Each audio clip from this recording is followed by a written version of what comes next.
Tereza Valentova shares feelings on Alexandra Eala's fans after beating her in Qatar. Alexandra Eala's time at the Qatar Open came to an end in the first round at the hands of Tereza Valentova.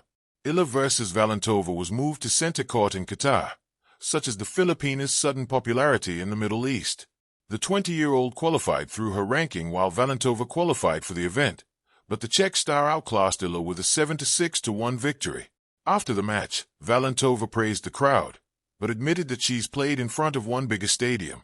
Tereza Valentova hails amazing Qatar Open crowd after Alexandra Eala victory. Valentova looked impressive as she dismantled Eala to set up her second-round match with her compatriot Karolina Plusova. Speaking on court after the match, the Czech star said, "It was a really challenging match. I was really prepared for it. I think I did a pretty good job. I know you wanted her to win, but the atmosphere was amazing. I was just enjoying the moment here, and I think she's a really good player. She's a really good fighter. So, it was a really good match." However, Valentova said she was well prepared for the raucous atmosphere due to her Roland Garros 2025 appearance. The star played Frenchwoman Chloé Piquet in the first round of Roland Garros last year and defeated her in 3 sets to deflate the home crowd. After doing the same in Qatar, Valentova said Roland Garros was bigger than the fans who flocked to see Eala. "I think I played in front of bigger crowds in the French Open, so I knew how it would work. I'm just super glad. I'm grateful that I can be here and to compete on this beautiful center court. I'm really glad that I won this tough match." Valentova is currently up to world number 39 in the WTA Tour rankings, which is career ranking high for the teenager. Eala has achieved some extraordinary things in the past year, but she's also managed to notch up a terrible record. The 20-year-old's first-round match against Valentova continues Eala's horrible losing streak against Czech players. She has now lost 11 times in a row against Czech stars, dating back to her time on the ITF Tour without picking up a single victory. Eala has now lost to the likes of Markéta Vondrousová, Barbara Krejcikova, and Katerina Siniakova on her wretched run. The star has now also lost to Valentova twice in a row, having been defeated by the teenager at the Japan Women's Open last year. Beyond the baseline, Tereza Valentova and the quiet power of Alexandra Eala's fans in Qatar. The scoreboard in Qatar told a simple story. A match played, a winner decided, a name moving forward in the draw.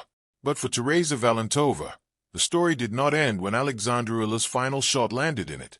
It lingered in the echo of applause, in the rhythm of voices that did not chant her name, and in the unfamiliar but unforgettable warmth of a crowd celebrating someone else's dream.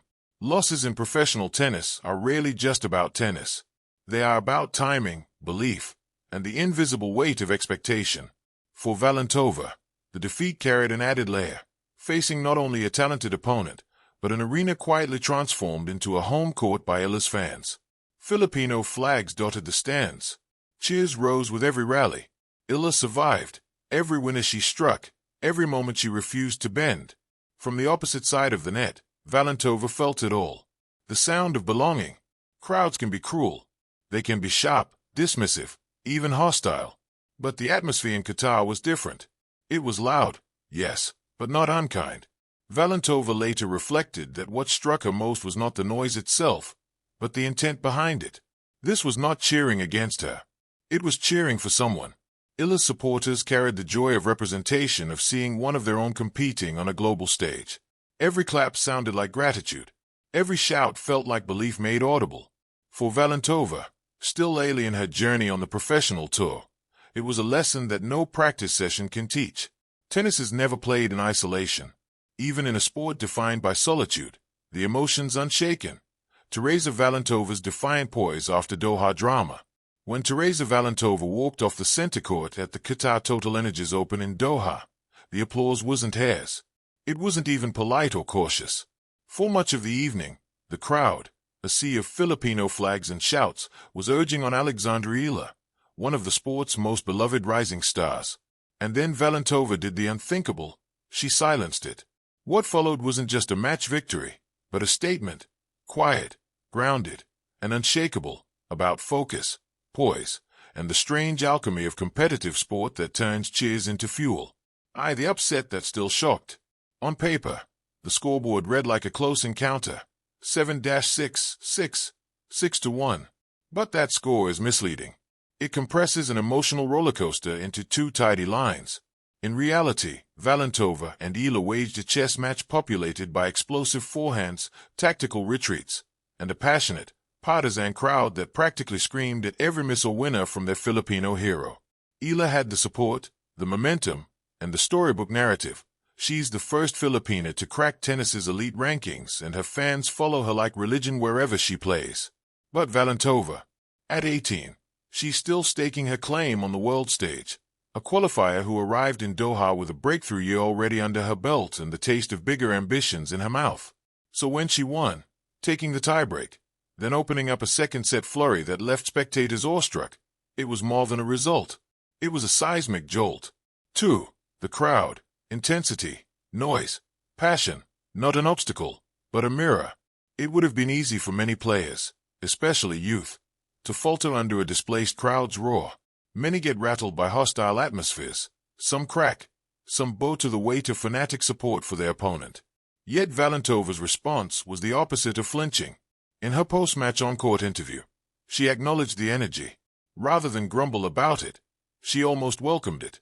"I think I've played in front of bigger crowds," she said, referencing her earlier match at Roland Garros where a vocal French audience tested her focus. "So I know how this is working. This was a really challenging match. I was really prepared for it. I was just enjoying every moment, hey." Her words were neither defensive nor opportunistic. They were calm, almost philosophical, an admission that athletic pressure isn't something to avoid, but to embrace and even enjoy. In that simple line lies the core of her bold reaction, temperament over turmoil. Curiously, she didn't dismiss the cheering as irrelevant, nor did she scorn its intensity. Instead, she reframed it. She'd played in louder settings, stood under greater scrutiny, and she survived. The noise that might unsettle others became, in her telling, just another layer of the match. 3. A reflection of character. Why Valentova isn't easily distracted. To understand why Valentova could respond so nonchalantly, you have to look back at the mosaic of moments that shaped her. She cut her teeth not just against players, but against vocal crowds and unpredictable environments. Her Feistel-level victory, a grinding 3-set battle against Chloe Paquette, came on Roland Garros clay with the crowd,